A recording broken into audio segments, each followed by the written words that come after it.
কিছু কিছু মানুষ কৌশলে বলতে চায় আহলে হাদিসরাও একটা মাযহাব, তারা মিথ্যুক, তারা ধোঁকাবাজ, তারা প্রতারক, তারা ইসলামের সাথে প্রতারণা করে। আচ্ছা বলুন, প্রত্যেক মানুষ কি কার্ল মার্কস যখন জন্ম নেয় তখন মুসলমান হয়ে জন্ম নেয়নি? 1385 নম্বর হাদিস সহিহ বুখারীর মধ্যে এসেছে, কুল্লু মাউলুদিন ইউলাদু আলাল ফিতরা, প্রত্যেক সন্তান ইসলামের উপরে জন্ম লাভ করে। তার পিতা মাতা তাকে ইহুদি খ্রিস্টান বানায়, এটা জানা কথা। কার্ল মার্কস যখন জন্ম নেয় তখন মুসলমান হয়ে জন্ম নিয়েছিল। মরার সময় বলছে, যখন মৃত্যু যন্ত্রণা ধরছে তখন মুখ থেকে বের হয়েছে, ও মাই গড। ঠেলাই পড়লে যখন সমুদ্র সৈকতে অথবা সেন্ট মার্টিনে যাওয়ার পথে ট্রলারের মধ্যে যখন থাকা অবস্থায় ঝড় এবং ঢেউ যখন দেখা যায়, ঝাপটা দেখা যায়, তখন নাস্তিক আল্লাহু আকবার বলে চিৎকার করে। তোমরা ঠেলাই পড়নি। বাংলাদেশের মানুষ নিরীহ, বাংলাদেশের প্রশাসন চুপটি করে বসে আছে।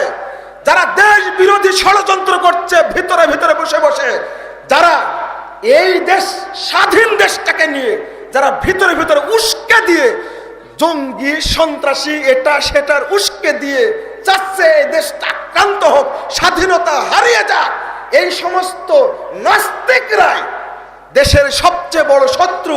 প্রশাসনের লোকেরা এদেরকে চোখে দেখতে পায় না। ধরো তাদেরকে দেখো, আমরা কথা স্পষ্ট ভাষায় বলি, আমরা দেশের নাগরিক। আহলে হাদিসদের রক্তের বিনিময়ে ব্রিটিশদের বিরুদ্ধে আন্দোলন সফল হয়েছে, ভাষা আন্দোলন সফল হয়েছে, স্বাধীনতা আন্দোলন সফল হয়েছে। তুমি আহলে হাদিসদের নিয়ে বিভ্রান্ত সৃষ্টি করো কেন? তোমার তো লজ্জা করা উচিত, আগে বোঝা উচিত। বন্ধুরা, আবার তারপরের বক্তব্য কি? ইট ইজ দ্য আফিম। কার্ল মার্কস বলছে, ধর্ম একটা নেশা, আফিমের মতো। আমরা কেউ মদ খেয়ে মসজিদে যাই? কেউ মাতাল হয়ে মসজিদে যায়? আল্লাহ বলে দেননি লা তাকরাবুস সালাহ ওয়া আনতুম সুকারা। প্রথম আয়াত ছিল ইসলামের শুরুর দিকে, পরে মদ হারাম হয়ে গেছে। যখন মদ জায়েজ ছিল তখনই নামাজ না জায়েজ ছিল। কার্ল মার্কস বলছে, ইট ইজ দ্য আফিম, the idea of God must be destroyed. অতএব যাদের অন্তরে আল্লাহর ধারণা আছে, এই ধারণাকে ছিনিয়ে বের করে ফেলো। হলুন কাফি সাহেবের বই কত সুন্দর করে লিখে গেছেন, আপনারা তো পড়বেন না, পড়ার অভ্যাস নাই। অ্যাঙ্গেলস কি বললো? তারই ছাত্র। আমরা প্রথম কি বলি? The first word of religion is life to faith of Allah. আল্লাহর প্রতি বিশ্বাস, ধর্মের এই বাক্যটাই মিথ্যা। আমরা কি বলি? আমানতু বিল্লাহি বলি না? বলি? আমরা প্রথম কি বলি? আমি আল্লাহর প্রতি কি আনলাম? ঈমান আনলাম। আর কার্ল মার্কসের ছাত্র অ্যাঙ্গেলস বলছে, ধর্মের এই কথাটাই মিথ্যা কথা। আচ্ছা, এই মতবাদ কেউ মাথায় নিয়ে ঘুরতে পারে? আপনারা যারা ভাবুক, চিন্তাশীল, ভ্রান্তির বেড়া দিলে একামতের দিন বইটা একটু মনোযোগ দিয়ে পড়বেন। আমি সবচেয়ে বিতর্কিত এখন বাংলাদেশে যে কোনো মতবাদকে বিড়ালের মতো আদর করিনি, আলহামদুলিল্লাহ। কাদিয়ানি বলেন, বাহাইয়া বলেন, জাবরিয়া বলেন, শিয়া বলেন, খারেজি বলেন, তালেবান বলেন, সুফিবাদ বলেন, তাবলিগ বলেন, জামাত ইসলাম বলেন, ফুরফুরা বলেন, আটরশি বলেন, মাঝভান্ডারি বলেন, কুতুববাগী বলেন, লালন মতবাদ বলেন, কোয়ান্টাম মেথড বলেন, সেকুলারিজম বলেন, ন্যাশনালিজম বলেন, ডেমোক্রেসি বলেন, কমিউনিজম বলেন, সবার আলোচনা যখন এক জায়গায় হয়েছে তখন আমাকে কেউ মেনে নেয় না, কেউ মেনে নেয় না। তাহলে সবাই খারাপ? বলে যে শুধু আহলে হাদিসরাই ঠিক। 100 ভাগ ঠিক, 100 ভাগ ঠিক। গতদিন 50 বছর আগে, 100 বছর আগে, 150 বছর আগে মতবাদ তৈরি হয়েছিল, ধ্বংস হয়ে গেছে। রাসূল সাল্লাল্লাহু আলাইহি সাল্লামের যুগ থেকে আহলে হাদিসদের সূচনা হয়েছে, এখনো আছে, কিয়ামত পর্যন্ত থাকবে ইনশাআল্লাহ। কিছু কিছু মানুষ কৌশলে বলতে চায় আহলে হাদিসরাও একটা মাযহাব, তারা মিথ্যুক, তারা ধোঁকাবাজ, তারা প্রতারক, তারা ইসলামের সাথে প্রতারণা করে। তারা না জানে কথা বলে, আহলে হাদিসদেরকে বিতর্কিত করার জন্য করে। এটা ষড়যন্ত্র খুব গভীর থেকে হয়। ওই গভীরে যেতে হবে আপনাকে আমাকে। এই সমস্ত বস্তা পচা রাজনীতির নামে, সমাজনীতির নামে যে মতবাদ চলছে, এই মতবাদের সাথে ইসলামের কোনো সম্পর্ক নাই, আমাদের সাথেও কোনো সম্পর্ক নাই।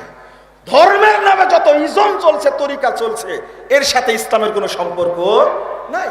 সব তাগুত, এক বাক্যে তাগুত। বন্ধুরা আমার, আমি বক্তব্য শেষ করবো ইনশাল্লাহ এখনই। অনুরোধ করব আপনাদেরকে, এই মাজার পূজা, কবর পূজা যেমন বুঝেছেন এটা শিরক আকবার, ঠিক আপনাকে এই সমস্ত তন্ত্র মন্ত্র, থিওরি, মতবাদ, ইজম, এইগুলো বুঝে এইগুলোকে বের করে দিতে হবে সমাজ থেকে ইনশাআল্লাহ। যদি আমরা এটা বুঝে ঐক্যবদ্ধ হতে পারি, রাজনীতি কিভাবে চলছে, গভীর থেকে ষড়যন্ত্র চলছে, বাংলাদেশে সমস্ত বেহায়া টিভি চ্যানেলগুলো চলছে, যে চ্যানেলে আহলে হাদিস উলামা কেরাম আলোচনা করতেন, গভীর ষড়যন্ত্র করে সেই চ্যানেলটাকে বন্ধ করে দেওয়া হলো। বন্ধ করলো কারা? তারা বন্ধ করে সফল হতে পারেনি, তারা এখন ধুকে ধুকে ভোগ করছে আহলে হাদিসদের পিছনে লাগার কি স্বাদ, কি জ্বালা তারা এখন ভোগ করছে। ও টুপিওয়ালা, পাগড়িওয়ালা, তোমার লজ্জা হয় না, শরম হয় না? প্রশাসনের দ্বারে দ্বারে ঘুরলে পিস টিভি বন্ধ করেনি আওয়ামী লীগ, বন্ধ করেনি বিএনপি, রাজনৈতিক দল বন্ধ করেনি, ধর্মের দালাল যারা টুপিওয়ালা পাগড়িওয়ালা তারাই পিস টিভিকে বন্ধ করেছে। তো পিস টিভি বন্ধের আবেদন জানালে, কিন্তু জি টিভি বন্ধের আবেদন করলে না কেন? কি আর একটা কি বলে, স্টার জলসা বন্ধের আবেদন করলে না কেন? ওখান থেকে পার্সেন্টেজ পাও তোমরা। বাংলাদেশে যে চ্যানেলগুলো চলছে, এই চ্যানেলগুলো দেখলে বাংলাদেশের তরুণ তরুণীরা নষ্ট জগতে চলে যাচ্ছে, ধর্ষণের হার বৃদ্ধি পাচ্ছে।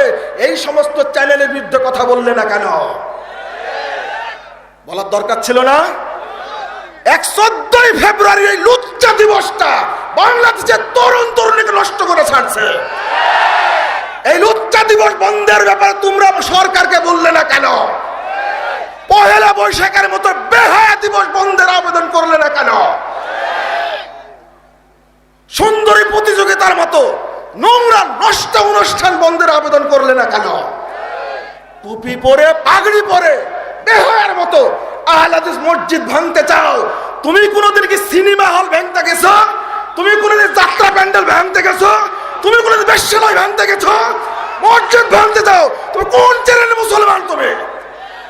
তোমাকে মুসলমান মনে করি না। আর একটা টুপি ছিঁড়েছি তাই গায়ে দাউ দাউ করে জাহান্নামের আগুন জ্বলছে। তোমার কাছে টুপির দাম বেশি মসজিদের চেয়ে। তুমি বুবা শয়তান। যখন মসজিদ পুড়িয়ে দিল, তুমি সামনে এসে জাতির সামনে কিছু বলতে পারলে না। যখন টুপি ছিঁড়ার কথা আসলো, তখন টুপি নিয়ে মামলা করার জন্য কোটে কোটে ঘুরে বেড়াচ্ছ। আহলে হাদিসরা মামলার তোয়াক্কা করে না, হামলার তোয়াক্কা করে না, জেলার তোয়াক্কা করে না, ফাঁসির তোয়াক্কা করে না। কুরআন এবং সুন্নাহর জন্য যে কোনো সময় ফাঁসির কাজটা ঝুলতে রাজি আছে।